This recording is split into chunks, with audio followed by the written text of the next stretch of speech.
Good morning, sweet world, and welcome to the No Dunks podcast presented by FanDuel. It's Thursday, March 12th, 2026. I'm Jay Skeets here in the Classic Factory, and alongside me, as always, Tass Mellis. Basketball friends and podcast listeners, this is for you. Next to him, it's my top shot hot boy, Trey Kirby. Ayo. Ayo. And over yonder, making the magic happen here on a Thursday, super producer JD. Hello. There he is.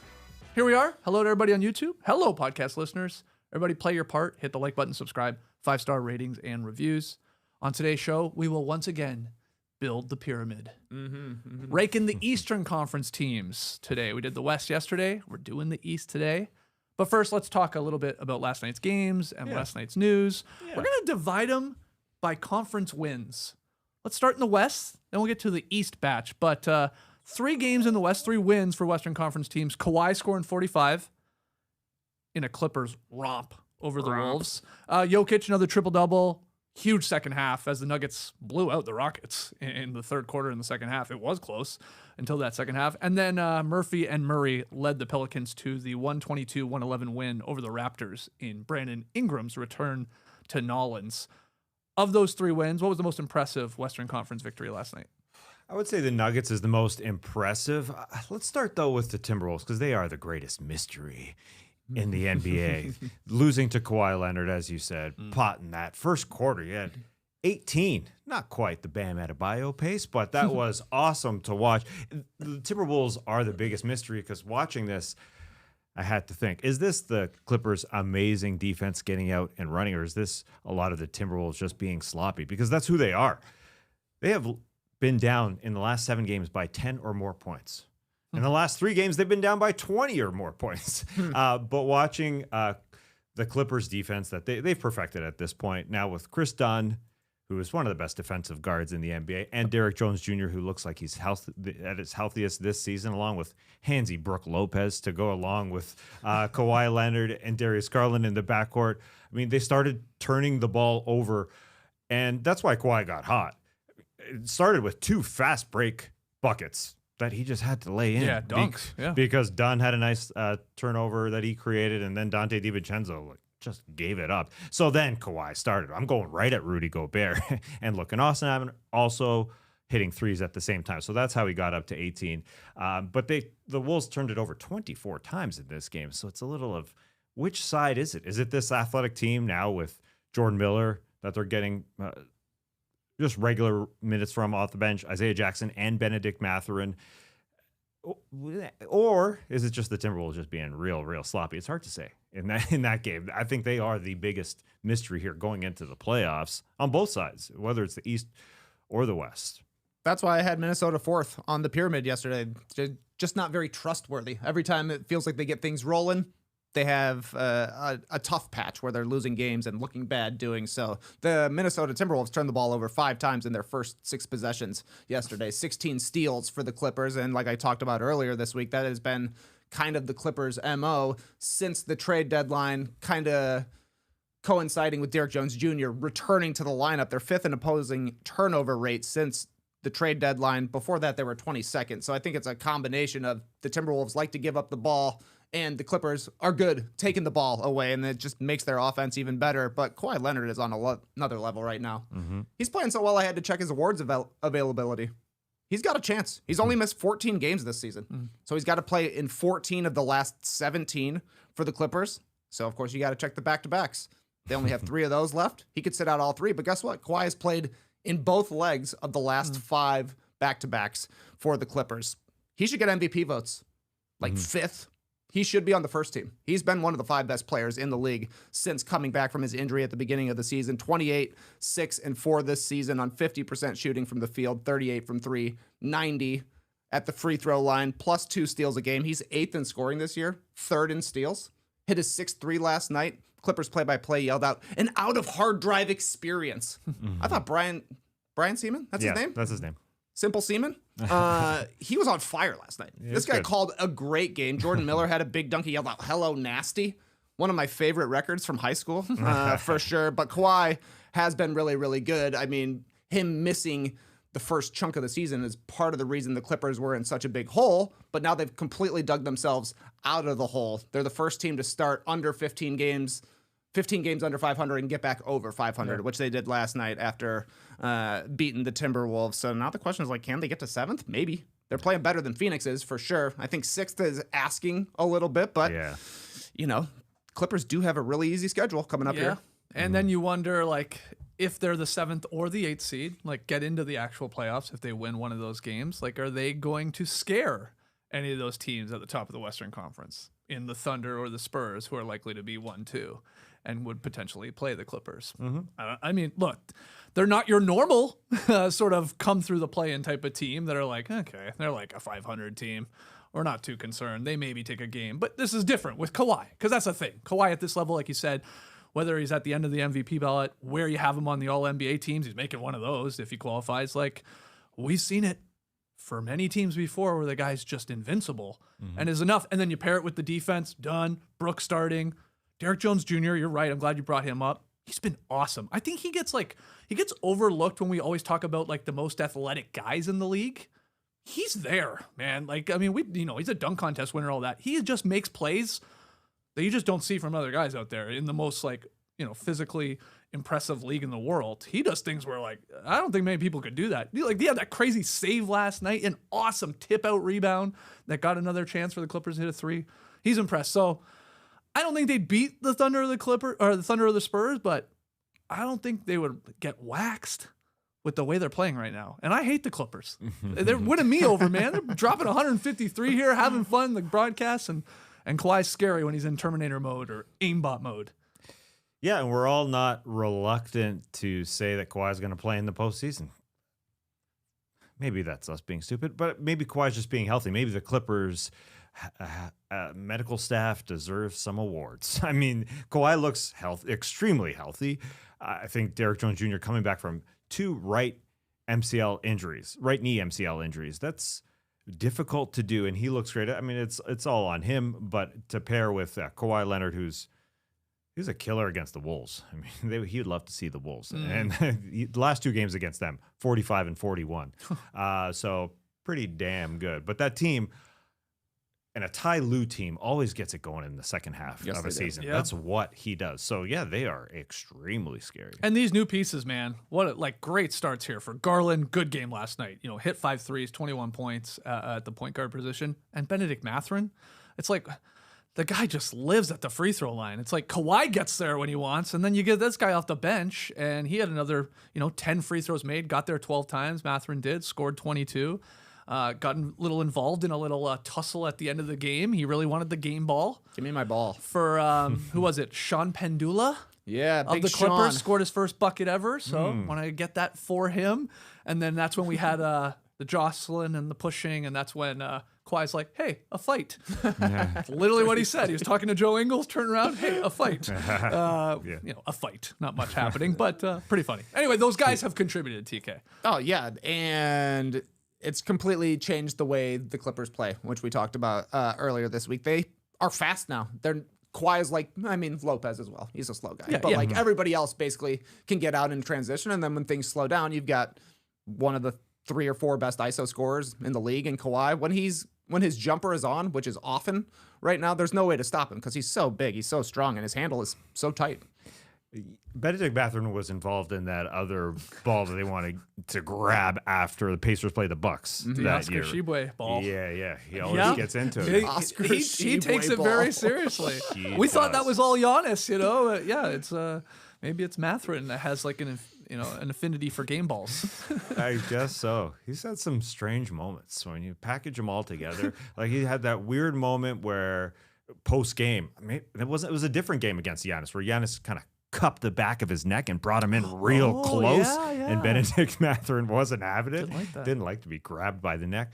And he had that weird tech where he went to talk to Giannis and got hit with a tech at the free throw line. Just another really weird. He's had some weird moments in his very young career. He's a chip on the shoulder guy for sure. Oh, yeah. And he's playing for a contract. Yes, so that's good. Yep. But he's all about peace. He's playing for balls. But he's all about peace, he said. He's all about peace. That's what he said after Not the game. doing it with violence. That's right. We all need peace. Okay, so we picked that one as the most impressive. Let's talk a little bit, though, about that second half domination from the Nuggets as they killed the Rockets. Yeah, the Nuggets need a third and fourth piece. We always talk about Aaron Gordon, but he went scoreless in this game, and he wasn't needed offensively because their fourth piece, whether you call him Christian Brown or Cam Johnson, to me is just important as part of the rotation. I thought this was his best game of the season. He was just assertive when he got the ball. He was putting it on the floor a little bit. And those minutes when Jokic was sitting on the bench, they didn't get destroyed. They were only a -4 with Jokic on the bench. And then when he came out, Cam Johnson and him played the little handoff game. Jokic's big body give you the ball. Cam Johnson wanted to give it right back to the guy a lot of the time, but he was also splashing threes. He had 17 points in this game. Yeah. So he was putting it on the floor. I thought it was his best game at least since like mid-December. It'd been a very long time since Cam at least looked aggressive coming around those Jokic picks and hitting some threes. This is an important time for him to be extremely good. So I think it's his best game of the season just because it's March and they're trying to get warm for the postseason. Sure. Now, he's always going to play good defensively. He had 2 really good recovery blocks on Jabari Smith in this game. But there's going to be times when he's not playing well. If the last 4 months are any indication of the playoffs here, and they need and will have Peyton Watson, I assume, to take his minutes. But it's nice to be able to depend on him and then go to the bench and get minutes from guys like in a similar role, like Spencer Jones. 0 points, doesn't matter. Playing hard. Bruce Brown, plus 17 in this game. Playing hard in the handlebars. Had a steal. I don't know why the box score doesn't indicate a steal. Really weird. I don't like that. Either way, Tim Hardaway having his best season. This was an indicator of the Nuggets being a championship contender with all these guys playing well. Exactly. This was 2 different levels of teams. One team is tier 2, one team is tier 3, and it completely looked like that. Most encouraging thing for the Nuggets is they only gave up 93 points last night. That's their 3rd fewest allowed this season. They got 12 steals. Maybe it should be 13 for Bruce Brown. 6 combined threes from Brown and from Johnson, and the bench played well. This was like a perfect game for the Nuggets. Jokic went for a triple-double, and it's just kind of like thrown aside as like, oh yeah, by the way, he had a triple-double because it was pretty easy, I thought, for Denver. Yeah, this was not fun. And from the Rockets side, I mean, they just played bad. Oh my God, they shot 4 of 33 from deep. Okay, there's that. That's bad. They also shot 5 of 14 at the free throw line. Yeah, Şengün. That's brutal. Şengün. Yes, they're not a good free throw shooting team. I think they're one of the worst in the league. But 5 of 14, they're not that bad. And Durant, quiet night for him. Like not only scoring like 11 points, but shooting. I think he only shot 8 times. That's got to be a season low for him. But yeah, I'm with you guys. Best defensive performance we've seen from the Nuggets. Yeah, Rockets are just missing a lot of shots. I get that, but they were blitzing and they're trapping like a little bit harder, especially in that second half, and it was creating turnovers. That's something the Nuggets just don't generate a lot of. To get some easy points going the other way, they have a great offense, but they don't generate a lot of turnovers. I think they're dead last in the league at creating them. So they got some last night.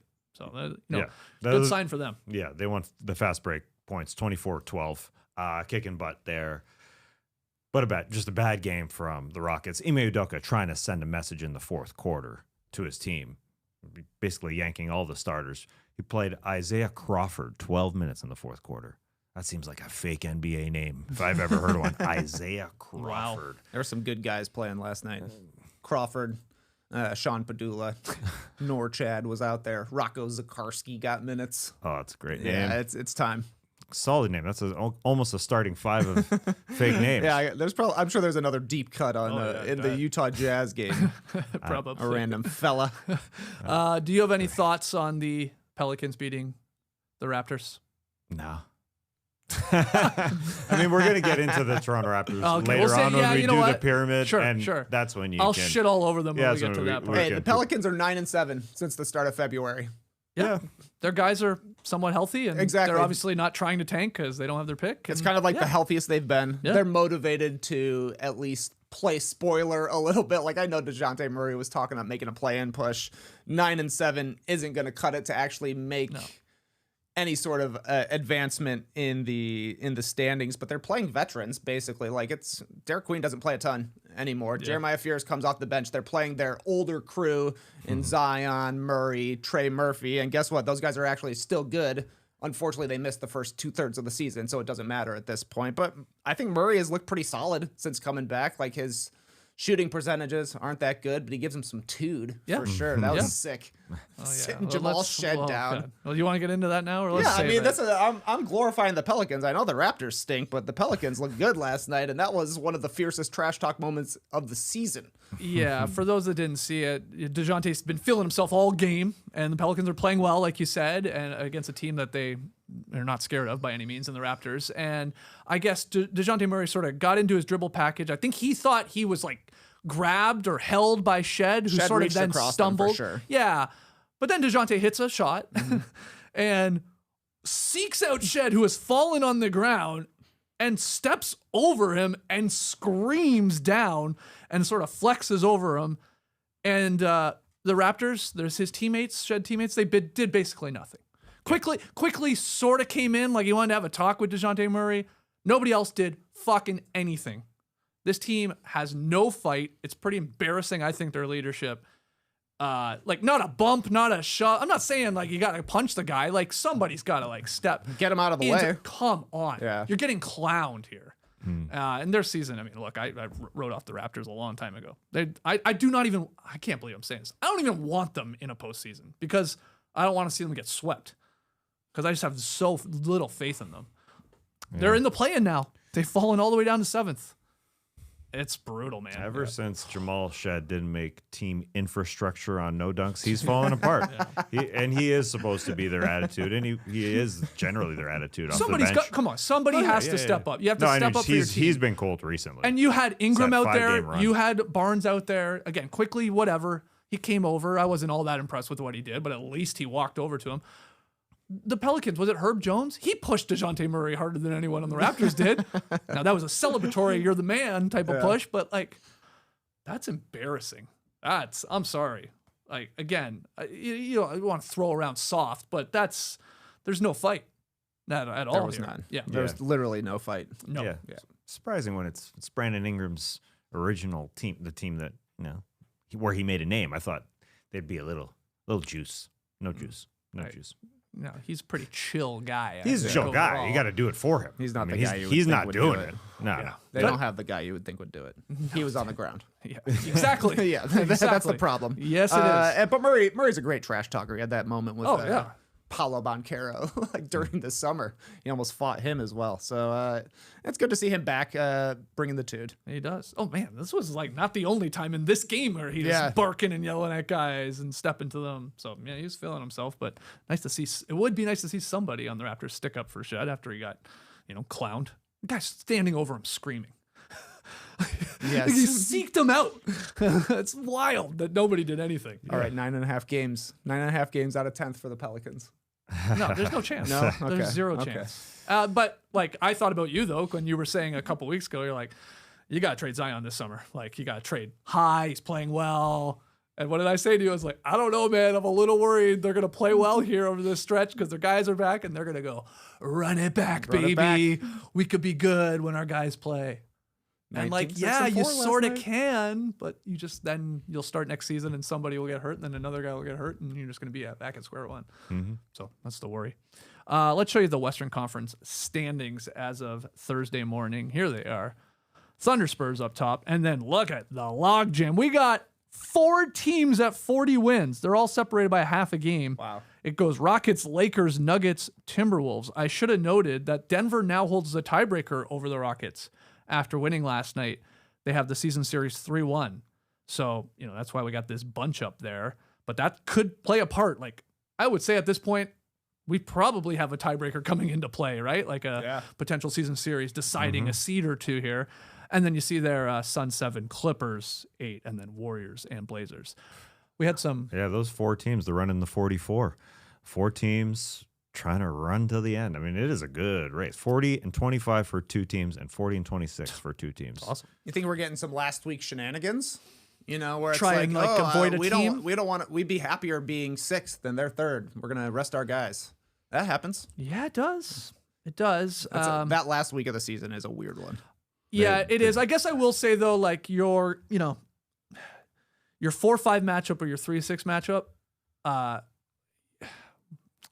no, I guess, you might want to be 3-6. Like, if you don't want to see the Thunder in the second round, like, if you have, like, plans that you can go quite far, yeah. The answer to your question, yes. There'll be something. Yeah. And then we'll all go, oh, that's bulletin board material for Team X. But will it matter? Probably not. Yeah, the last night they've tried to circumvent that, right? Because they've tried to schedule it perfectly where all the games essentially start at the same time. For the Western Conference teams, the Rockets...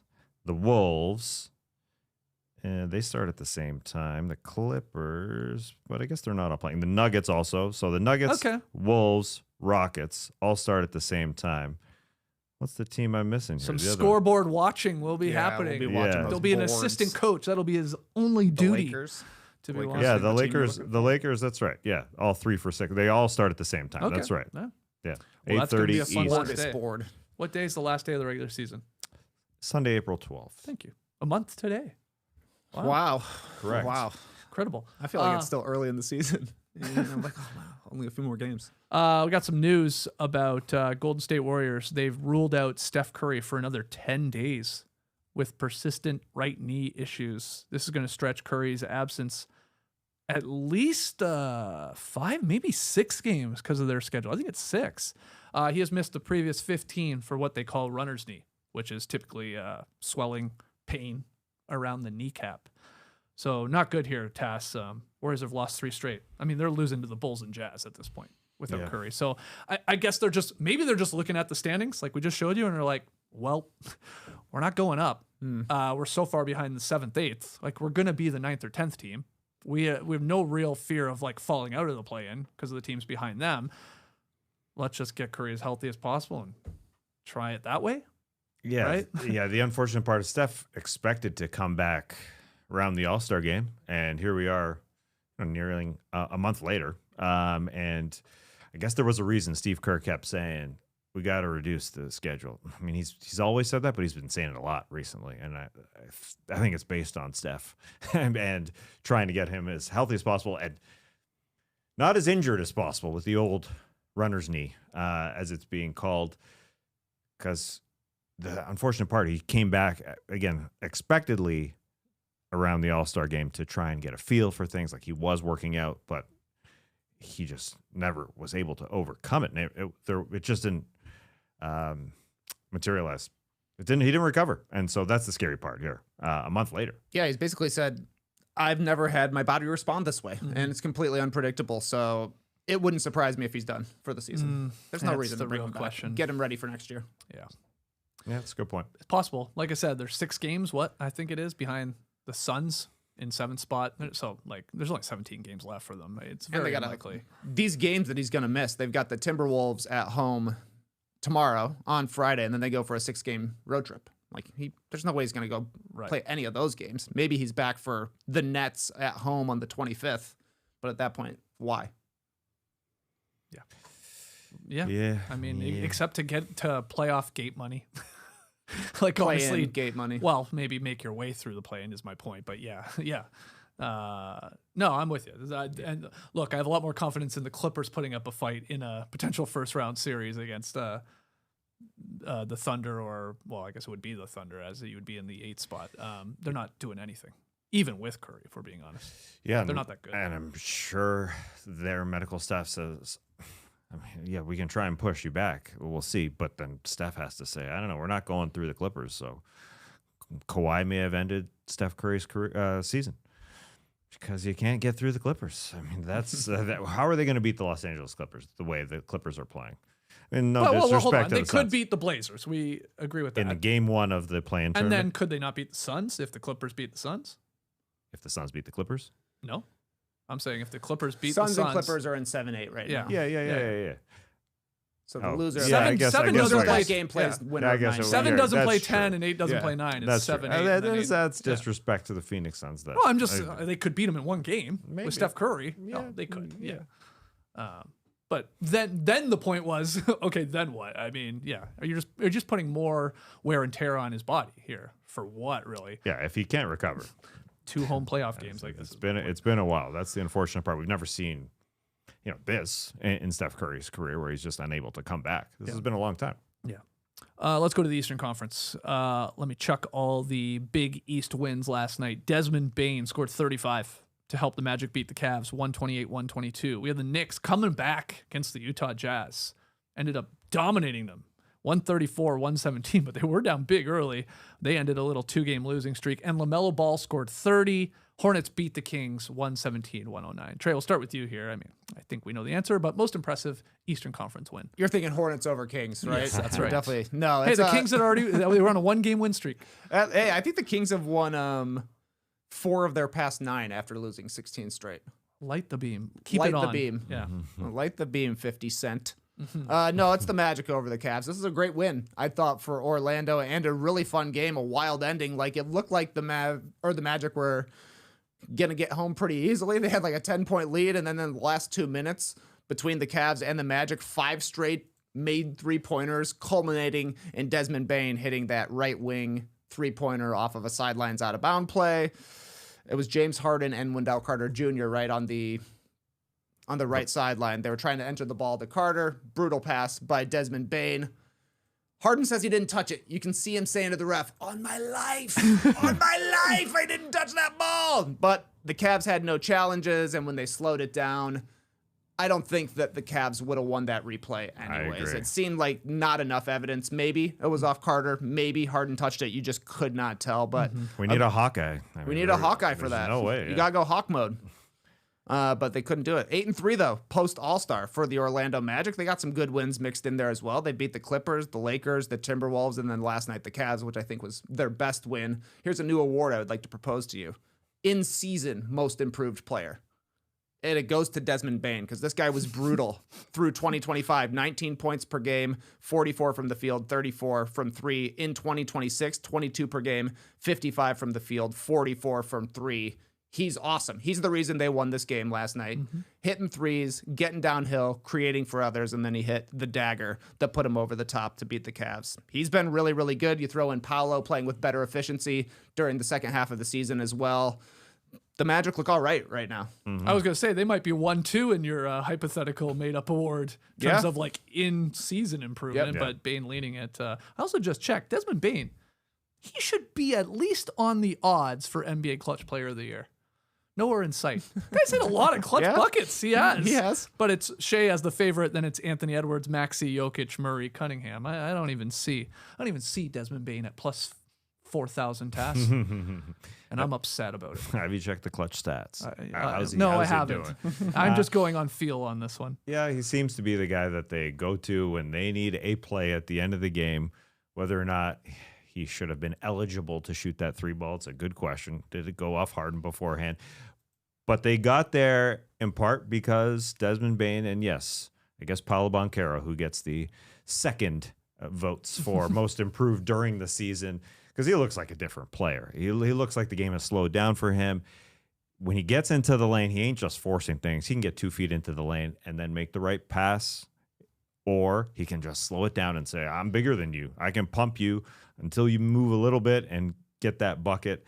He has been so good since the All-Star break. He is up 5 points per game. He is up 5 field goal percentage points, 4 3-point percentage points, 1 more rebound, 1 more assist since before the All-Star game, so 6 per game. So he's making things happen out there. It looks like an entirely different team. They're cutting, there's ball movement, there's body movement. They do look great. So they got there to the end. And yeah, Desmond Bane takes over when Paolo Banchero sits down. Tristan Da Silva was really, really good in this game. And even Wendell Carter, like when the Cavs throwing the zone out there, Magic said, "All right, old Wendell, you get to the elbow and we'll give it to you and you make some plays." And he did that. Banchero did that. They still got Franz to come. This team is a shocker. It's surprising how hot they've been recently. They look like, again, a different team after half. And that's why, after the All-Star break specifically, and that's why, that article that Mark Spears dropped about Paolo Banchero. Just going to bring that up. Yep.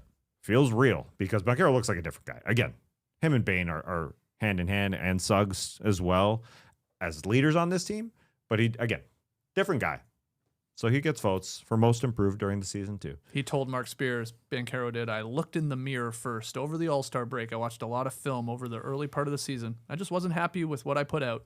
Some of that had to do with me being injured and coming back, but talked about having this better mindset. And yeah, must have watched the tape. I'm like, oh man, what am I doing out there? Because we were talking about it earlier in the year. Like he was forcing things, seemed hard to have the blinders on. Just he was not in any sort of rhythm. But yeah, it's gotten going here in the second half of the season or this last stretch. And we could have this matchup that they played last night, 4-5 again. I mean, we've seen these two teams play before. It was a bit of a dogfight in the playoffs. So maybe it stays Cavs Magic once again. Yeah. obviously different team, especially in Cleveland there with Harden, who had a pretty good game, and Mitchell did too, but didn't get a lot from the small forward position last night. Always a problem for the Cavs. I think Dean Wade. Diener. He had a stinker. 0 for He Dean. was an offer, was he? Yeah, and no Jared Allen as well. And that guy's very, very important for them. We'll talk about the Cavs a little bit as well. But the question is, like, Franz Wagner theoretically is coming back. They don't need him right now. The Paolo Franz fit is part of the reason the Magic struggled at the beginning of the year. And look, credit to Paolo for looking in the mirror and realizing he wasn't playing the way he needed to be. But it's also very evident that the two of them on the court occupy the same places a lot of the time and do a lot of the same things. So I think it would kind of throw a wrench into things to bring Franz back at this point in the season, but also he's maybe their best player. So are you going to do it? Or is Desmond Bane their best player? Or is Paolo Banchero their best player? Uncertain. You would like to know going into the playoffs, and it's getting late. Yeah, they just seem to find a way to play off each other. So Tristan Da Silva was in the corner a lot of time. You can see Franz doing that. You can see Paolo Banchero doing that, as he was yesterday. I think they can swap, basically, is what I mean. They can, because the four guys plus Wendell Carter Jr., Suggs, Bane, Franz, and Banchero will lead the way, plus Wendell Carter. And Tristan Da Silva can be that guy off the bench. And Anthony Black, who also not playing right now. I mean, that's look. A lot of guys. They've taken out two of their starters and gotten better. Yeah. That's weird. Yeah, I mean, big part. No doubt, Suggs is huge. That guy has to play Yeah. for them to be good, because he sets an identity on the defensive end and can score. Right now can shoot a little bit. So, but you're not wrong, TK. Like maybe they just have too many of the same things, and you remove a couple, and it works a little bit better. The flow of the offense. And the Definitely pecking order and all that. Yeah, it seems to, for sure. And some of these are impressive wins. Like they've beaten some crappy teams here, but some quality wins here. Any other must-share notes on the Knicks or the Hornets beating some bad teams? I mean, not must share, but the Jazz were up 6 against the New York Knicks. Keontae George tweaked his hammy, and Utah was outscored 55-29 the rest of the way. Good job by the Knicks. Just waiting. Just wait. Just wait. And you can pull it out at the end. The only other thing I thought that was interesting is LaMelo Ball had a great game against the Kings, hit a 3 in front of their bench and said something to Malik Monk and Russell Westbrook that actually made them both laugh. Oh. Westbrook's not a guy that likes to be trash talked. No. So whatever LaMelo said must have been pretty funny.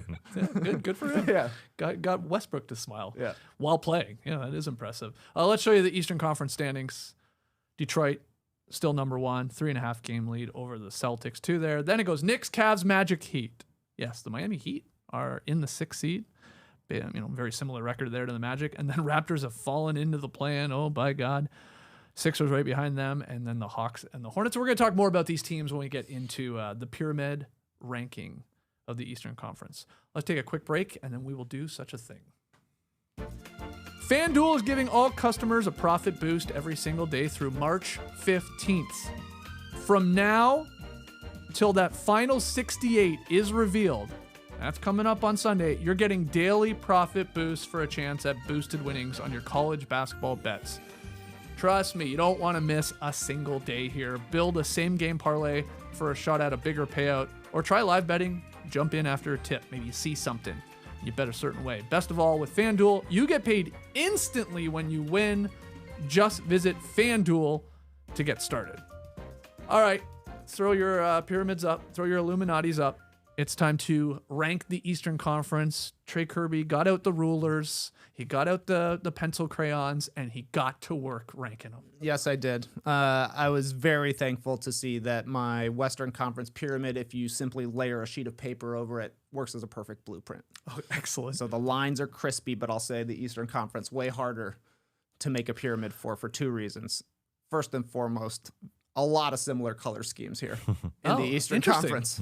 What's the most popular color? I know we'll see it at the end, but what's the most popular? Most popular color, I would say, is red. Red, We got multiple red and blue teams. We got 3 red and black teams that are in the playoff picture. That's not even including the Bulls.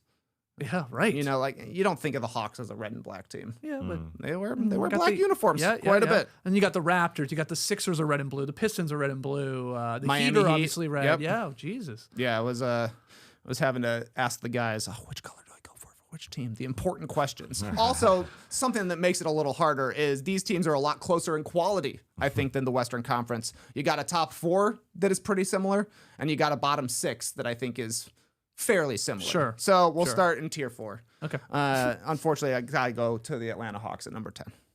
They've won 7 straight.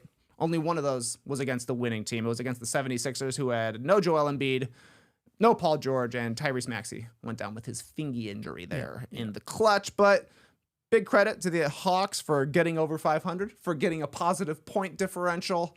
And I guess all of those stats about over the last 2,500 games, they're 1250 and 1250 or whatever it may be. They're a little bit over right now. Yeah. They're screwing up that Hawks are graphic. looking okay. Longest winning streak in the league right now. Yeah, to me, their X factor is Dyson Daniels. We know their backcourt, CJ McCollum and Nickeil Alexander-Walker, and then their front line of Jalen Johnson, Onyeka Okongwu, and Dyson Daniels. Look, there's going to be production, but I think Dyson Daniels, the guy who's gotten them to these 7 wins, he's been balling. 50 assists, only 4 turnovers over these 7 games. And I mentioned him. Even though the stats aren't there, he could be nominated for that award you mentioned, Trey, an in-season most improved player. Like, he has still stunk from the 3-point line, but he's gotten better at getting into the lane and deciding how to help guys. Again, those are great numbers, doesn't turn it over. So they're going to try and get him on the offensive glass, as they've done, because he's like a corner guy. He's going to jump in on those offensive boards, and he's going to make other plays for other guys. So that's what can win you playoff games. And so that's going to be important in the play-in game and then the playoffs. I think he's really the guy. Be interesting to see the Hawks in a play-in game without Trae Young. It's going to be weird. Yeah. But I've enjoyed watching the Hawks recently a lot more than I can say I have over the last couple seasons. There's some fight to them. I love Jalen Johnson. Like, he had that incredible start, and then I think he had a stretch there. Maybe it was injuries involved. He cooled off a little bit, but he is attacking defenses right now. That Sixers game, man, I brought it up the other day. Like, I was there. Like, he just kept dunking. He just kept driving and dunking, and there was not a lot of resistance from the Sixers, who were short a lot of guys, but it was impressive. Kuminga coming over here have they lost since Kuminga's played? I don't know, but he's barely played is the other thing. I think he's only played 3 games for them. Yeah, he's missed a lot of time. He's looked solid when he's been out there. And then he said the defense, like Dyson Daniels, he locks in, and so does Nickeil Alexander-Walker, who then can score and is having a nice little stretch here. So they're rolling right. This is the best they've looked in a long time. The way they played hasn't been the most amazing competition. So we'll see when they play better teams, but could they get into the playoffs, like through the play-in? Yeah, because you having them 10th here, I got teams that I would have in that position. I'll just say that right now. So I would have them a little bit higher, but you got them, of course, in the right tier. Thank you. Number 9, my biggest regret. Maybe I made the pyramid too early. Maybe I built them too early. Too premature? The Orlando Magic. I got them at 9th. Whoa, yeah. They're 3rd in net rating in the last 15 games, plus the best defense in the league in those 15 games. I would hear arguments for them being 5th, to be quite honest, but I also have watched the Magic in the playoffs the past couple of seasons. So that's why they've ended up here for me. Yeah, they have to prove it in the playoffs, but they're better than they were last year, record-wise, feel-wise. I mean, they're 36-28 at this point through 64 games. Last year, they were 29-35. And yeah, they got the vibes where they are moving the ball and they're moving their bodies. It's just way different than they were in the first half of the season. It looks like a different basketball team. So could they, you're vaulting them to 5th potentially. That means, they'd be higher than a Heat or Sixers or obviously the Raps. Yeah, it ain't stupid. They're better than the Raptors, I'll tell you that. They're probably better than the Sixers just because, who the hell's playing? Yes. Like, their main guys are out. The Heat is where I go, ooh, I don't know, because they're both playing great right now. So that's the coin flip to me between the Heat and the Magic, but Toronto should not be above this team. This team is better. They are. They play with a little purpose. They have a defensive identity. I know the Raptors sort of do too, but then, I trust their guys to actually score a little bit more. And they're clicking right now. They're clicking. They are. And the Heat and Magic are in a similar boat where they got to throw in one of the guys that they use all the time because he's injured. Franz Wagner is huge. And Norman Powell to go along with Tyler Hero, who just came back and was playing his best ball. So there's that added little hurdle in the next month here. They're both in the similar boats, I should say. Yeah, actually, we'll get to the Heat later, but I was picking between Miami and Orlando, who was going to go 5th, and I picked Miami. Yeah. And I don't know why that meant I went 9th for Orlando, but Yeah, I was just the shocked mysteries that of they the were pyramid, man. A lot of questions are unanswered when it comes to it. How did they do that? Build such a structure. Really makes you think. At number 8, the Charlotte Hornets. People are going to say this is too low, but I got questions. Will this style of play work in the playoffs? They're great at offensive rebounding. They get a lot of great shooting from Con Knipple. LaMelo is a big-time risk-reward guy, but plays... I think he's been playing great this season, had an awesome game last night, but teams can focus on the offensive rebounding. We've seen shooters be taken out of playoff series when it's game plan mode, so I wonder if Con will have quite as much space. I still have confidence that he will knock him down, and LaMelo, like, how long are you going to live with him chucking up crazy shots in clutch time? So I got him 8th. I hope they make it into the real playoffs. I was just going to say that. Yeah. Of all the teams in Tier 4, like, this is the one I do want to just see get in there through the play. I just want to see them. Like, even if they got swept, I just want to see them, and I want the city of Charlotte and their fan base who have, like, started to rally around this team because they're obviously playing better basketball. Like, there's a bit of a vibe, I would say, in that place now, which is good. I think it would translate well to an NBA TV series or whatever they air. But still, it'd be fun. So I hope they get in, and I think you have them in obviously the right tier and probably the right spot too. Everyone loves the kids, and that's what this comes down to. I mean, these are all young guys, so they win the fun new team at the dance award. You know, we're excited to see LaMelo Ball in the playoffs. The guy's never played in the playoffs. And Miller. And Brandon Miller. He's just one of the more fun offensive players to watch.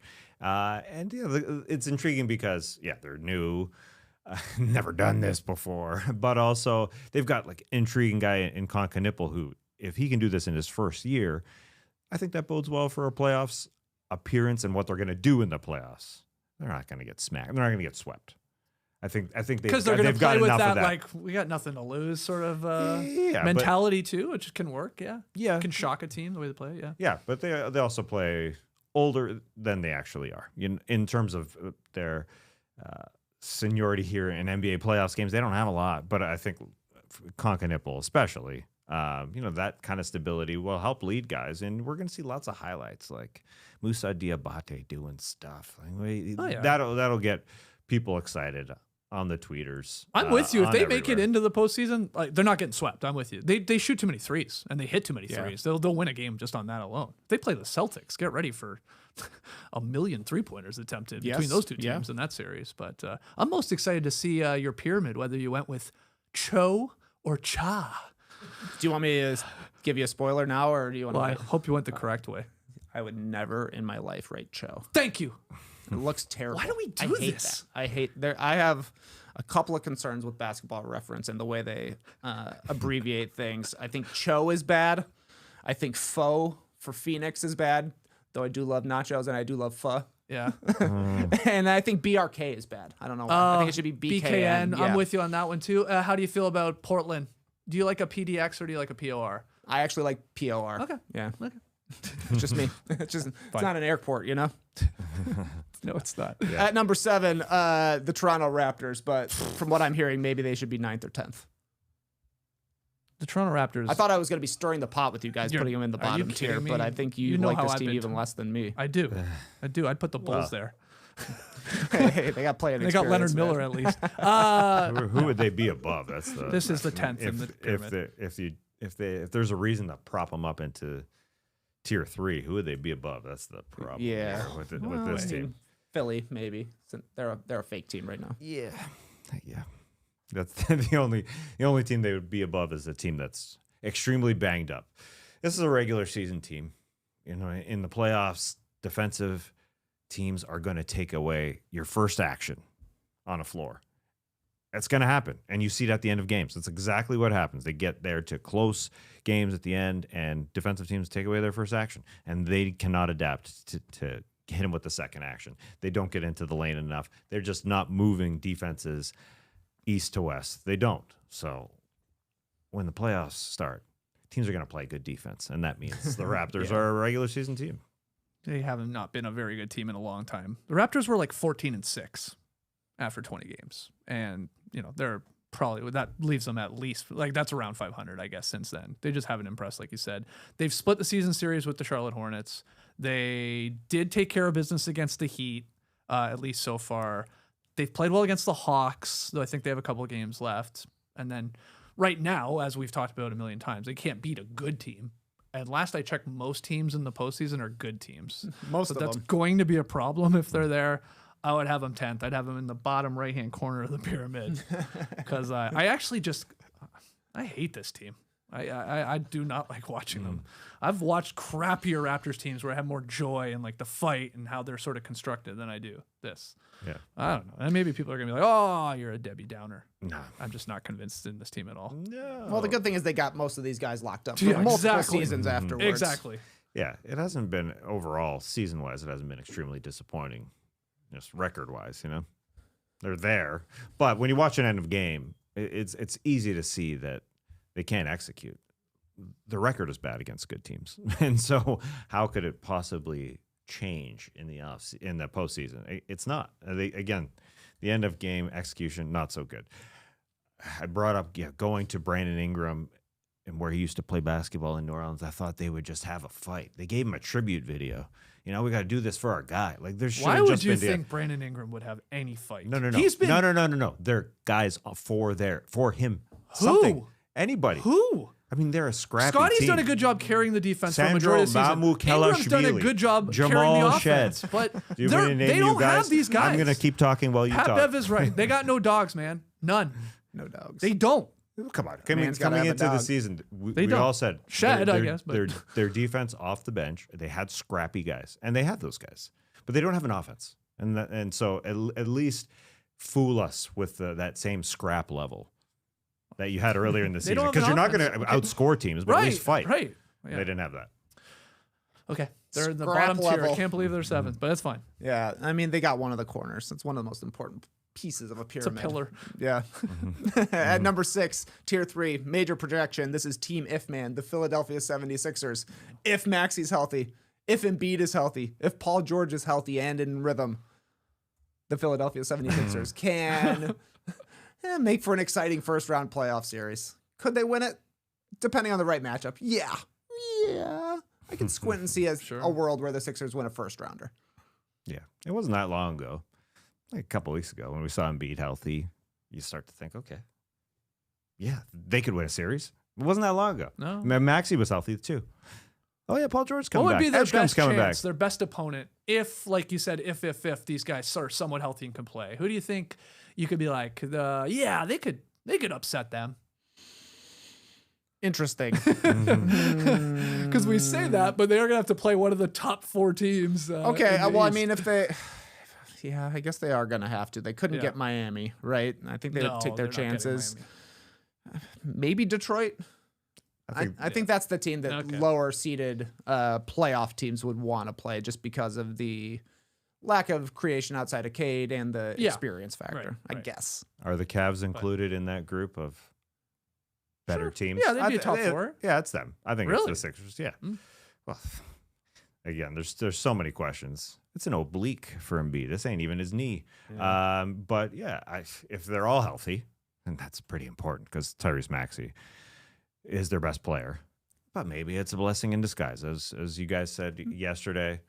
He plays the most minutes in the NBA, but now he can sit and get some rest. But there's multiple things here. It's him. It's also Embiid. 100%. He has to be playing, and that's a huge question mark. The Paul George has come back March 25th. He's supposed to be back. That's a good few weeks. I guess that's good. But there's too many buts. Yeah, Cavs have beaten the Sixers 4 times this year. Now, I don't know how many games Embiid missed. I know he missed the last one. Maybe he missed a couple others without going through them, but Cavs have done okay. Well, they changed their team, so things are different. They played earlier in the year a couple times, so I wouldn't think they'd beat Cleveland. I guess Detroit. I get your reasoning, but I'll be taking Detroit if we get a 1-8 matchup. Yeah, I mean, I would pick against Philadelphia in basically every Yeah, playoff series Yeah. right now. But we know that Jared Allen doesn't play all that well in the postseason. We haven't seen it yet. So there's that factor. I mean, you just start knocking guys off the Cavs potentially here. The wings, they got some injury problems. But again, I wouldn't pick them over the Cavs right now. But I think Joel Embiid's nickname comes in handy right here. He's got a weird nickname, Duo 180. That's his nickname, Duo 180. It was one of his basketball reference nicknames. So you could do a 180 on this team and the prognosis of this team. if they're all healthy. Again, You could do a too many 180. ifs. I Yep. could do a 180 because I did one a few weeks ago when Embiid was playing, but then an oblique. That's no joke. Abs? That's true. Ouch. It's a bad one. Yeah. The Philadelphia 76ers. That's who they are right That's now. good. At number 5, the Miami Heat. They got a top 5 defense. They're experienced, having made the playoffs each season, the last 6 seasons since Tyler Hero and Bam Adebayo have been around. You throw in Andrew Wiggins. He's got a ring. Throw in Norm Powell. He's played in a ton of playoff games. And, of course, Bam could go for 80-plus any night. So this is why I had him so high. Norm's got a ring. Yeah. Lots of rings. Norm's got a ring. Norm's got a ring. Yeah. Norm's got a ring. Yeah. What do you think about the Heat? I think this is the right spot. Sure. Yeah. I mean, look, they're can't be beat if Bam goes for 83. That's always going to be a problem in Undefeated the postseason matchup. But yeah, I think you got him in the right spot. The zombie Heat. It's like you become one of these teams. As Simmons always saying this, like, who wants to see this team? Probably not a lot. Like if you had to pick in a lot of your postseason matchups, like not them. Spoelstra's too smart. They do have an identity. They are playing better. Yeah. So no, I wouldn't want to, but they're not better probably than these other 4 teams ahead of them. So you got them right in the basically the middle of this damn thing. Yeah. Yeah, the timing of when we pick this pyramid or when you pick this pyramid, Trey, is important here. You know, Bam just scored 83. It's true. This team's on a 6-game win streak, and I think a big factor is Tyler Hero and the way he's looked over that 6-game win streak. Other than when Bam scored 83. He was sitting for that one. They have been the second best offense in the NBA for the last 6 games. Hey. Now, there's lots of duds that they played in there, the Wizards. A couple Nets in there, but they beat the Hornets, Pistons, and Rockets in there. And so they also have to throw in Norm Powell when he gets back and Andrew Wiggins, the 2 ring holders, because they're injured. And so they have to fit some puzzle pieces there. So this bottom of the pyramid could be like a puzzle piece. You could be switching those around a little bit. But we're riding the 6-game win streak for the Heat, and they do fight. But again, the offense has to be entirely different. I shouldn't say entirely different, but it will be different with Norm and Hero. It's not quite the Magic and throwing Franz in there because Powell could come off the bench, as you said, along with Jaime Jaquez. But that is something because Hero hasn't been playing much this year, and so he hasn't played with these guys. Yeah, you think Norm will be a bench guy? I don't think so initially, but maybe. I mean, it's taking Pelle Larsson would be the guy who'd go to the bench for Norm, which makes sense. Mm-hmm. But Pelle Larsson's a good connector guy. Yeah. And Norm on the bench and just being that scorer as at last year, he was starting for 50 games and then went to the bench at the end of the season for the Clippers. So that could happen again. At number 4, the Cleveland Cavaliers. They're core 4 right now. Donovan Mitchell, James Harden, Evan Mobley, and Jared Allen. How many minutes have they played together? Not a lot. No. They were saying it on the broadcast yesterday, and I've already forgotten. Is it 31. That's it. yeah. I was going to guess 31 50. minutes together. It's been like Harden was out with his thumb. Mobley was out. Right. Allen is out right now. In those 31 minutes, they're massively positive, but we just haven't seen it all together yet for the most part. And it's a little hard to ignore the Cleveland playoff performances of the past couple of seasons, coupled with the James Harden playoff performances of the past couple of decades. Yeah. So that's why I had him 4th. Though if people wanted to pitch me on them being a tier 2 team, I could understand it. Yeah, but there is no more team in the NBA than the Cavs. I'll believe it when I see it. That's where they are right now. Have been for a little bit. We know you're good in the regular season. We just have to see you string together a couple of these in a postseason. Some of these guys. That's it. That's all where I'm at. I hear you. Tier 2, tier 3. It almost doesn't matter to me. They're good, but can they make a deep run? I mean, in this conference, you could if it shook out the right way. There's an injury or two. You get a little luck, your advantage. I mean, sure, but I like where they are. Yes, this is a good spot for them, and their first round matchup will be a good one if it's Orlando or Miami. But I would take them in a series against whether Either it's of those Miami teams. or Orlando, or whether it's Philly. They can't get up there, but they do look good. But it is we'll see what James Harden can do in the postseason. More importantly, I think we'll see what Jared Allen can do in the postseason because Evan Mobley, as much as I love the guy as your 5, without the support of Jared Allen is a question mark, and he's trying to do his thing with Jared Allen out, who is supposed to come back really soon. So, yeah, this is a good spot for them. And again, I would take them in a first-round series and then potentially seeing them against the Detroit Pistons in round 2 would be a good one. 2 years ago, I definitely took the Magic to upset them in the first round. Upset them. I think it was a 4-5 matchup, actually, 2 years ago. And that went 7. 7 like gamer. I mean, it was close. Did the Cavs destroy them in game 7? Does that sound familiar? Anyway. It does sound familiar. Yeah, I feel like there was a real big dud at the end. But anyway, I was close with that prediction, but we could get it again, like we said. But I side with you. I would think I'd take Cleveland, but I think it would be a close series. I don't think they would destroy them. Last year the Cavs were the number 1 seed, and they destroyed the Heat, who they took in the first round. That was a sweep, I think. So they're going to have a bit of a test, but yeah, it'll be how these guys, especially Harden and Allen and Mobley. Mitchell's fine. You know what you're going to get from Mitchell in the postseason. Okay. He's going to lose in round 2, is what you're Well, saying. yeah, I think it's conference finals or bust for Cleveland. Oh, sure. And I mean, really, they want to make the finals with how much they've invested in this Yeah. team and how much this is their team at this point. That's what makes this Eastern Conference playoffs fun, because you got them yeah. as an Eastern Conference finals or bust. Exact same thing for the New York Knicks, at Totally. the very least. Yep. Being that they were there last year. And then, other teams could disappoint. Speaking of the Knicks, they're our first team in tier 2. At number 3, it's the Knicks. They are very similar to me to the Wolves in the Western Conference. They have good wins and equally as dispiriting losses. They got some conference finals continuity. They do have the second best defense in the last 15 games, as we've talked about. Landry Shamet has been a huge find for them. After barely getting into the rotation last year, he's helped the team. Jose Alvarado has helped the team. I think we're kind of getting the best interplay between Brunson and Towns that we've seen since Cat came to New York. But I've seen so many bad losses for the Knicks that it kind of just leaves a sour taste in my mouth at times, which is why I have them at 3 rather than 2.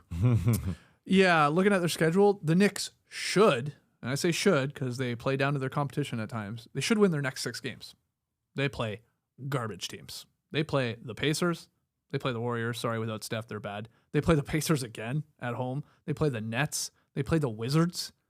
And they play the Pelicans, okay, who are at least fighting a little bit here because they, not tanking by any means. But that should be 5 or 6, and obviously could help their chances to move up in the standings. The Knicks, I know I'm making excuses for them, but they feel like a team that is can we just start the postseason already? Like, that's not good. I don't want that from a team that has plans to go far, but I can understand it a little bit. It's where they at. That's what I see from them, because that's why we get these amazing performances in some of the bigger marquee games, and then these duds. They're just like, let's go. Can we just flip the calendar to April, whatever the playoffs start, 15, 16, 17, whatever it is. And I have more confidence in them is my point. I think that once we get there, and then these are big games and the stakes are high, I think they're still one of the top 2 probably best teams in the Eastern Conference. Oh, so you plop them over Detroit? I think so. Yeah. They got a terrible draw in the playoffs because their second round matchup would be Boston, which they did last year, but this time it's also on the road, which it wasn't last year. And so they'd have to overcome that. That stinks. That's why this 6-game stretch here, I mean, they could win all those games and you could jump the Celtics. Yeah. And try and get the 2 seed. Yeah, it's a you still have to play them. It's a 2-game difference right now. And so they've got 3 more losses than the Boston Celtics. That's something they got to overcome. That's tough. Now they should win the first round series, whoever they play. They should. But the second round series is tough, and then it's disappointing. That's when the headlines come out. This team fired Tibbs for this to fall back in the playoffs. Last year they overcame the Pistons, then the Celtics. But this is different. This should be a different Celtics team, especially now that they don't have home court advantage like they did last year. At number 2, it's the Detroit Pistons. They just smoked the Nets, but lost their previous 4. We were talking about Cade looking a little bit run down. They're getting him some rest and definitely had a rough patch here. They got a little experience having that great first-round series against the Knicks last year. The question for me is, who's better between Detroit and New York? And I sided with the Pistons yesterday. Yeah, I agree. They have to be above the Knicks. They've smacked them 3 times this season. Yeah, They've played them 3 times. They've won 3 times by an average of 24 points. That's a lot of points. Smacked them. And so it feels every time that they play, they're trying to avenge last year's playoffs loss to the Knicks. And it seems like they will. Like, they are that hard-nosed team coached by J.B. Bickerstaff. They ain't going to lose. It feels like they would beat the Knicks in a playoff series. Even though, as I said, the timing is important when we make these pyramids. It doesn't seem all that great for Detroit. I still think in the postseason I would take them over the Knicks. It just feels exactly like the story that you write when a team has taken their lumps from a squad. You know, they've taken it from Big Brother, as Reggie Miller will say on the broadcast. They go and smack Big Brother, and will they be able to overcome that? No, Reggie doesn't say that, but I think they can avenge those lumps that they took from the Knicks. So I think this is the only spot you can't put them below when they killed them. Exactly, 3-0. Yeah, but there are instances where that has happened before, and it should matter, because otherwise, what are we doing? Like the regular season games and the series, By but 24 points average. Yeah, like, but that's not a I joke. always think of it was the Suns Wolves a couple of years ago. They had swept them, and we were like, well, that's got to mean something. They got their number. I was picking the Suns. A lot of people were picking the Suns, and Right. they got embarrassed. I'm not Yeah. saying that will happen. They're completely different squads and all that. Yeah. And there's like the revenge factor, and they played last year, a great series, could have gone either way. I get it, but I'm just saying sometimes it actually means very little. And I think, again, I sort of feel Knicks are going through the motions here. I think it'd be a hell of a series if we get it again. I think I would take the Knicks over Detroit if they play again. Yeah. I hope we get it. I hope we see it. Can I see it? Can I see it? I would choose a meteor hitting the arena, but we'll see. Okay. No offense to these two teams that I hate. Oh. At the top of the pyramid in the Eastern Conference, the Boston Celtics. Wow. I'm buying it. I'm buying He's Jason in. Tatum. I'm in. They're Yeah. already great at the possession game. They're a low turnover team. They don't force a ton of them, but they at least don't give the ball up. They do rebound on the defensive end. They're great offensive rebounding, though, like I said earlier with the Hornets, that doesn't always come through in the playoffs. But I like that they're second in offense, so they're making these extra possessions count.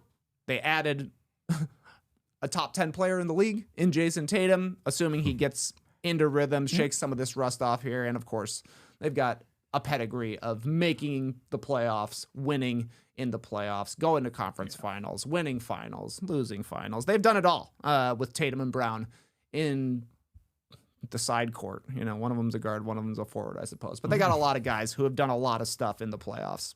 I like this team. Yeah, I can't argue it, especially when Tatum comes back. He's only 3 games back, and in that last game, they put a lot of pressure on him, or they allowed him to just carry the team with Jaylen Brown out that game after getting tossed, plus Peyton Pritchard was out. And so to see him operate like that, like old Tatum, again, 5 days into his NBA season, because he played 3 games in 5 days, he's questionable for tonight with conditioning. He had a day off in between, so I don't know why they do that. That would be 4 games in 7 days. But I don't know. You see that and you say, okay, Jaylen Brown's an MVP candidate, and then you put Tatum beside him, and Derek White and Peyton Pritchard are for real. You know, we all question their center spot at the beginning of the season, their depth, but then you get a Shireman and a Sam Hauser and Keita, how he's performed, and then a Vooch will eventually come back. That's the recipe for a championship team. Yeah, I think you got them in the right spot. They're basically, to me, like they're the Nuggets of the East, but they have a defense, like an elite defense at that. And Joey Maz, man, he's plugging all these guys in. They've got reps. I think it could, play a part in these postseason matchups.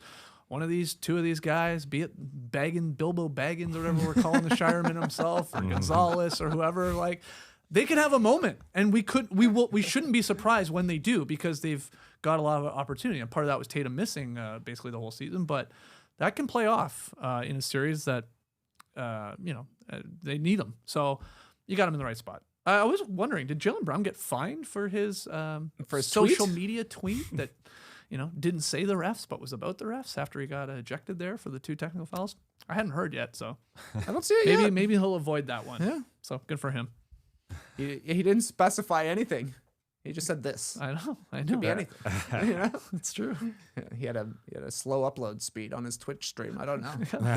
Could have been anything. At halftime of the game he was ejected from. Could have been anything. Yep. Take a look at the pyramid. Let's see it. Yeah, let's see it. I'm going to do it top to bottom this time. At the top, it's the Boston Celtics alone in Tier 1. Tier 2, we've got the Pistons, followed by the Knicks. In Tier 3, it goes Cavaliers, Heat, 76ers. And down at the bottom, in the lowest tier, I would change almost every single one of these now that I'm looking at it. But right now it goes Raptors, Hornets, Magic, Hawks. I would go Orlando, Hornets. So I'd go Magic, Hornets, Hawks, Raptors. I think so. That's how yeah, I'd swap me too. them. But anyway, me too. I think you did a better job on this one. I love the colors. They're really popping. Well, thanks. Yeah. Thanks for saying that.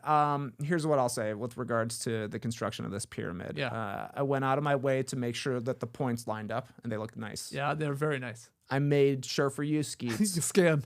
that I scanned it perfectly, and then I edited on my phone with the grid to make sure that the bottom line was perfectly perpendicular. Very, very good. No, it was parallel. Sorry, it was parallel. Parallel, yeah. However, my brickwork on the bottom tier. What's going on with this corner piece with the Toronto Raptors? I knew you would notice. Oh, I was going to say, why did you make this decision to take a chunk out of the pyramid with the L? That line should be going... The Hawks L. Yeah. Shouldn't the pyramid line be going through said L? There is a place where it can connect. Absolutely there is. But, I didn't really even notice the... I mean, yeah, okay. We got one small brick there. That's where the pharaoh enters. Yes. So you just can't see the door behind the the L. tombs. Okay. Otherwise, man, I like it, man. I like it a lot. Thanks. It's fun to draw. It's just nice to draw something every now and then. Yeah. And man, if you get the right Instagram algorithm, you can see some amazing doodles. New ways to draw stick figures. If you can draw a triangle that's half shaded, guess what? You can draw a landscape. All I can do is make letters, but I also do watch some like graffiti tutorials. So I'm nice with the bevels now. I'm trying to step my art drawing game up, and this is step one. It is fun. My daughters brought me each a sheet yesterday where you're supposed to recreate a shape into an animal. So just doing anything with the circle. I just made it the face of an owl, but it's fun. Perfect. Yeah, it's fun. Well, then I screwed up with. It's this trace of anyways, I'm not going to get into it. It was I picked a dumb route with my other one, but it's fun to draw. You're totally right. I like the colors you picked. You sent us a message about Raptors versus Heat. Mm-hmm. They're red and black, but which team is more prominent red? You made the right choice, I think, with the Raps versus the Heat. Went all black, no doubt. But I do a little disrespect for the Raps. I would take the Raps over the Hawks in a play-in, and I really hope they play each other. I really hope they play each other. And then we'll be down at the Fortress. And then your L will make sense. It'll have a role because they are gonna get the L if they play the Toronto Raptors, and it very well could happen for the 8th seed. Baby. Right now, let's say the Sixers are healthy. It would be Raps Sixers in one matchup in the play-in, Hawks Hornets in the other one. So you could see the Raps. Actually, no, the Hornets are going to beat the Hawks. I take that back. Either way, Raps are not at the bottom of the pyramid. Well, yeah, they are. Well, like at the bottom corner of the pyramid. They're at the bottom, yes, but not at the bottom. Great pyramid work. If you enjoyed those 2 segments yesterday, today, you hit that like button. You subscribe. You say something nice to Trey Kirby in the comments. You say good coloring. Good coloring. Young boy. You did a good job on that project. Give him a sticker. That's your sticker that you're giving. I got to use the maroon pen for the Cleveland Cavaliers. First time I've uncapped that one. These were pens. These were not pencil crayons. Like a felt tip marker. Oh, yeah. Okay. They almost look on the screen to me like pencil crayons, but maybe the scan job. You got a good scanner at home? I don't know. Oh, I have a scanner. I do too, and I don't have a good one though. It does its part, but it's not good. I probably have an entry level scanner. Yeah, I do for sure. Yeah. You got a nice scanner at home? Just because Danny maybe would have it for art? What's your no? DPIs? I feel like you got a better one than me. No, I don't. Stop bragging about your scanner, man. Jesus, this guy's always talking never about shuts scanner. up about his. Check out these documents awesome I copied. Scanner, yeah.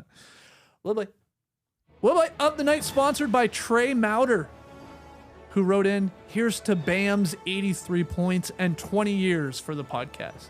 Thank you, Trey.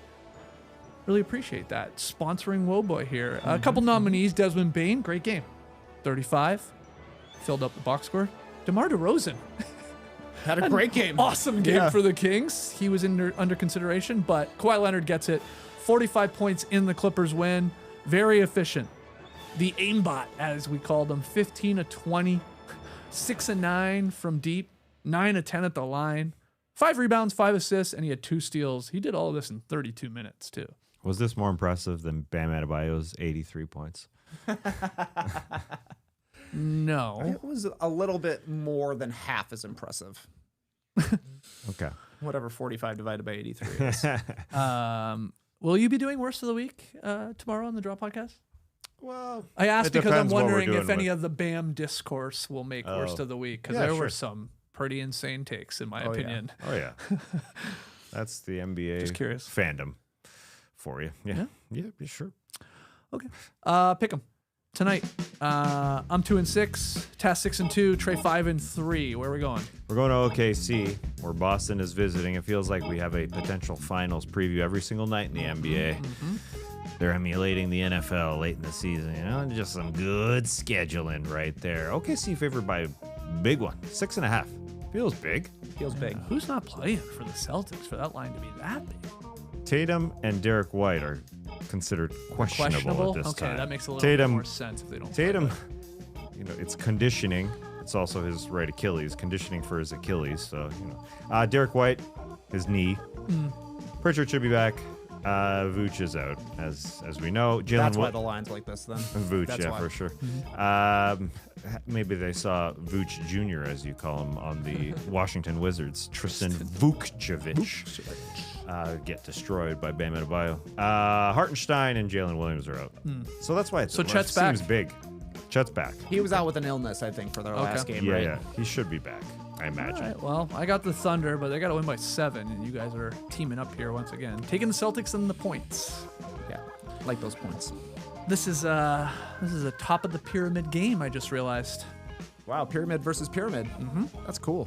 Very, very cool. Pharaohs will be into this one. Yeah, they'll be watching. They'll be like Tutankhamun. The Pharaoh. Would that be a cool nickname for a guy? Yeah, that'd be really cool. We're in the era of No Ducks where we say something and we go, that'd be a cool nickname. Would be a cool Dr. Sauce. I saw you had some Yeah. fun on social media and people suggesting guys that could be Dr. Sauce. I A thought lot there of was- votes for Jared McCain. Yeah. Yeah. I don't love it. game I or the thought- off court? I like Keontae George as Dr. Sauce. Okay, George Sauce. Something I Why liked not? it. Why Sort of not? fit him for some reason the way he plays to me, but Like the game? Like his on-court game? yeah, a little bit. There was Kyrie Irving thrown out there. Guys No, who but can he's- handle. Yeah, but we need a newer player. I feel like to bestow Dr. Sauce on. Yeah, like a Like new. Uncle Drew ain't gonna suddenly be a doctor. It's too late to go to schooling for Yeah, that. it's never too late to learn. Kyrie Irving seems like a lifelong learner Yeah, to me. you're I'll say right, that, you're but right. we would like to get in early on a Kyrie Irving for a Dr. Sauce. So We're still- whoever the next guy late, is. yeah. I Darren think we're good. Peterson? Here's I what don't I'm know. gonna say. I'm gonna call this right now. We are gonna find our Dr. Sauce this postseason Great. because that's when you make a nickname, That's the mission. right? That is a good mission. I did say you weren't here, so I'm gonna say this dumb idea I had. I told Trey before we went Say live it. because we were talking about Jared McCain. Wouldn't it be cool if he hit a 3, right? And then with his, I think he's right-handed, so he shoots a 3, and then he throws out the 3 like this, and then he goes. For the podcast listener, I am painting my 3 nails on the 3 ball because he's always painting his nails. Yeah. Yeah, everybody doing that. He has his own polish. I think that's a pretty good Oh, he celebration, has his own man. polish. Yep. Try it out. That's pretty good. Somebody tell Jared. We should be consultants. Hey, Schlecht, tell Jared McCain he needs to paint his nails after a 3-pointer. NBA branding consultants. We'll give you nicknames. We'll give you celebrations. Yeah. They might be bad, but we'll give them to you. Oh, we got a million ideas. He's got all of the celebrations, man. He pulls them, not on the court, but on the These talks. little dances. Yeah. Yeah, he was doing it with Richard Little moves. Jefferson, impressing him. It's impressing everybody. No Buffs. Episode 3 of Survivor 50 coming up later today. 1 p.m. Eastern. We go live over on No Buffs, its own YouTube feed, its own podcast feed. So make sure you subscribe to that. Perfect time to get in. Bit of a tribe swap early. Oh, It's yeah. in the hands of the fans. And they want chaos. So, yeah, we switched it up last night. We'll talk about that, how these teams or tribes broke down and what happened and who went home. And Jeff Probst was rapping. Tass, I don't know if you caught last night's episode, No, but I oh, did yeah. not. One of the cringiest moments in Survivor history, and that is saying something. Jeff Probst, he literally asked everybody before setting up a challenge. He goes, hey, can I get a little snap? Oh, no. Everybody started doing this. That's why and then JD he- shared the snap. And then he meme, rapped. Yeah, a little boom bap. It was something. And they aired it. It was something. That's And they impressive. aired it. Yeah. And they aired it. That's a great point. It wasn't live. They could have taken it out. But Yeah. he's like, put that in. That's good stuff right there. So we'll talk about that and a whole lot more. We always have a blast breaking down Survivor with Nora here in the Classic Factory. So join us again, 1 p.m. Eastern. Otherwise, we're back tomorrow. It's Friday. It's the drop. I assume we'll talk a little Celtics Thunder if the game lives up to the hype and whatever else happens. But we're also going to do our NBA Oscars. We've done this for a couple years running now.